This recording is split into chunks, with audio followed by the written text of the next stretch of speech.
लेकिन दोस्तों, कहानी में सबसे बड़ा धमाका अभी बाकी था। जैसे ही प्रथम मोंटू के सामने खड़ा होकर उसका विरोध करता है, मोंटू गुस्से से पूरी तरह आग बबूला हो जाता है। वह जोर से चिल्लाते हुए कहता है, अब इसे समझाओ कि इस घर का असली मालिक कौन है। इतना कहते ही बाहर से कई खतरनाक गुंडे घर के अंदर आ जाते हैं। उनके चेहरे पर गुस्सा साफ दिखाई देता है। पूरे परिवार के होश उड़ जाते हैं। तभी एक गुंडा अपनी बंदूक निकालकर सीधे प्रथम की तरफ तान देता है। बंदूक देखकर पूरे घर में डर का माहौल बन जाता है। छोटे बच्चे अपनी मां के पीछे छिप जाते हैं। राधे घबरा जाती है और दादी भगवान का नाम लेने लगती हैं। प्रथम बिना डरे गुंडों के सामने खड़ा रहता है। वह कहता है, मैं अपने परिवार के लिए जान भी दे सकता हूं, लेकिन तुम्हारे सामने कभी नहीं झुकूंगा।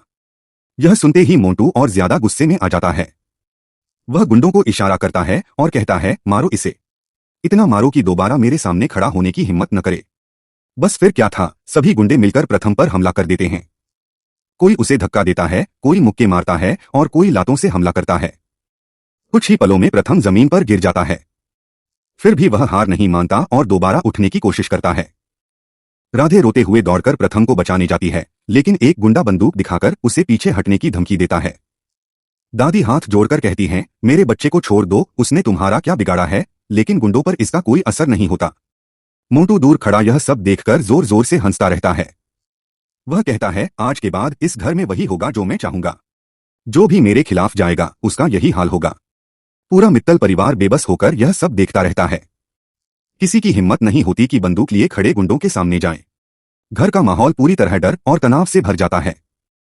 लेकिन तभी प्रथम घायल होने के बावजूद धीरे धीरे उठता है। उसके चेहरे पर दर्द होता है, लेकिन आंखों में गुस्सा पहले से ज्यादा होता है।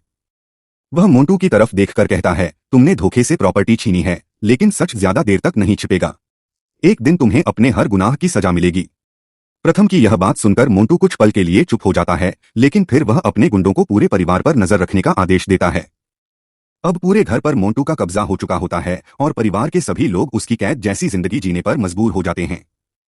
लेकिन दोस्तों, आने वाले एपिसोड में कहानी पूरी तरह पलटने वाली है।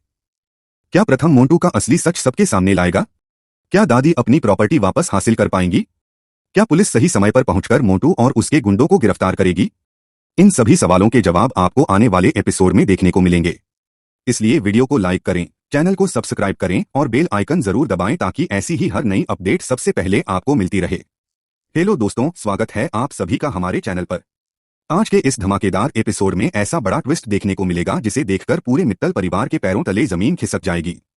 आज मोंटू अपनी जिंदगी की सबसे बड़ी चाल चलने वाला है। जिस भरोसे पर दादी पूरे परिवार को एक साथ जोड़कर रखती थीं, उसी भरोसे का फायदा उठाकर मोंटू ऐसा खेल खेलता है कि देखते ही देखते पूरी प्रॉपर्टी उसके नाम हो जाती है।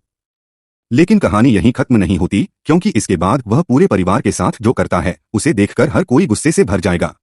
इसलिए वीडियो को आखिर तक जरूर देखिए, क्योंकि आखिर में ऐसा ट्विस्ट आने वाला है जिसे देखकर आप भी हैरान रह जाएंगे। एपिसोड की शुरुआत होती है मोंटू से। मोंटू पहले से ही अपने दिमाग में एक बहुत बड़ी साजिश तैयार कर चुका होता है। उसने पहले ही एक नकली एग्रीमेंट बनवा लिया होता है। उस एग्रीमेंट में साफ साफ लिखा होता है कि दादी की पूरी प्रॉपर्टी, पूरा घर, सारी जमीन और कारोबार अब मोंटू के नाम हो जाएगा। लेकिन इस बात की भनक परिवार के किसी भी सदस्य को नहीं होती। मोंटू बड़ी चालाकी से मुस्कुराते हुए दादी के पास जाता है और कहता है कि दादी, मुझे आपसे एक छोटा सा साइन चाहिए। यह कोई प्रॉपर्टी का पेपर नहीं है। यह तो मेरी और उर्मी की सगाई से जुड़ा एक एग्रीमेंट है। 6 महीने बाद जब मैं वापस आऊंगा तब यही पेपर देखकर हमारी शादी होगी। इसलिए आपका साइन बहुत जरूरी है। दादी बिना कोई शक किए उसकी बात मान लेती हैं। तभी आराध्या पेपर को ध्यान से देखने की कोशिश करती है। उसे कुछ अजीब महसूस होता है। वह कहती है कि पहले इस पेपर को पढ़ लेते हैं, उसके बाद साइन करेंगे। लेकिन मोंटू तुरंत बात बदल देता है और कहता है कि इसमें कुछ भी खास नहीं लिखा है। यह सिर्फ एक फॉर्मेलिटी है। समय बर्बाद मत कीजिए। दादी परिवार की खुशी के लिए बिना पढ़े ही उस एग्रीमेंट पर साइन कर देती हैं। जैसे ही दादी का साइन पूरा होता है, मोंटू के चेहरे पर एक खतरनाक मुस्कान आ जाती है। वह जोर जोर से हंसने लगता है। पूरा परिवार हैरानी से उसकी तरफ देखने लगता है। तभी मोंटू अपने हाथ में वह एग्रीमेंट उठाकर कहता है कि अब यह पूरा मित्तल हाउस मेरा हो चुका है। यह पूरी प्रॉपर्टी अब मेरे नाम है। तुम सब लोग अब इस घर के मालिक नहीं बल्कि मेरे नौकर हो। यह सुनते ही पूरे परिवार के होश उड़ जाते हैं। दादी को अपनी गलती का एहसास होता है। उनके हाथ कांपने लगते हैं। राधे की आंखों में आंसू आ जाते हैं। प्रथम गुस्से से मोंटू की तरफ बढ़ता है, लेकिन दादा उसे रोक लेते हैं। घर में चारों तरफ सन्नाटा छा जाता है। किसी को समझ नहीं आता कि आखिर कुछ ही मिनटों में सब कुछ कैसे बदल गया। मोंटू जोर जोर से हंसते हुए कहता है कि अब से इस घर में वही होगा जो मैं चाहूंगा। अब तुम सब लोग मेरे नौकर बनकर रहोगे। अगर किसी ने भी मेरी बात नहीं मानी तो उसका अंजाम बहुत बुरा होगा। इसके बाद मोंटू अपना असली रंग दिखाना शुरू कर देता है। वह सबसे पहले प्रथम को बुलाता है और कहता है कि आज से तुम घर के सारे बर्तन साफ करोगे। फिर वह राधे को पूरे घर की सफाई करने का आदेश देता है। दादा को बगीचे में काम करने के लिए भेज देता है।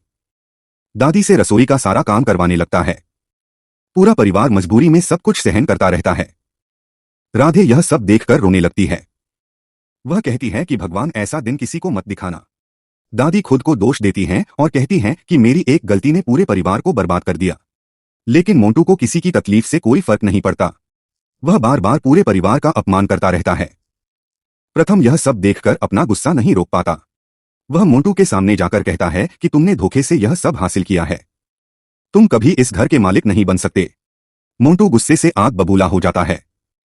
वह कहता है कि अब तुम्हें मेरी ताकत दिखाता हूं। इसके बाद वह अपने मोबाइल से किसी को फोन करता है और कहता है कि तुरंत घर पहुंचो। आज एक आदमी को सबक सिखाना है।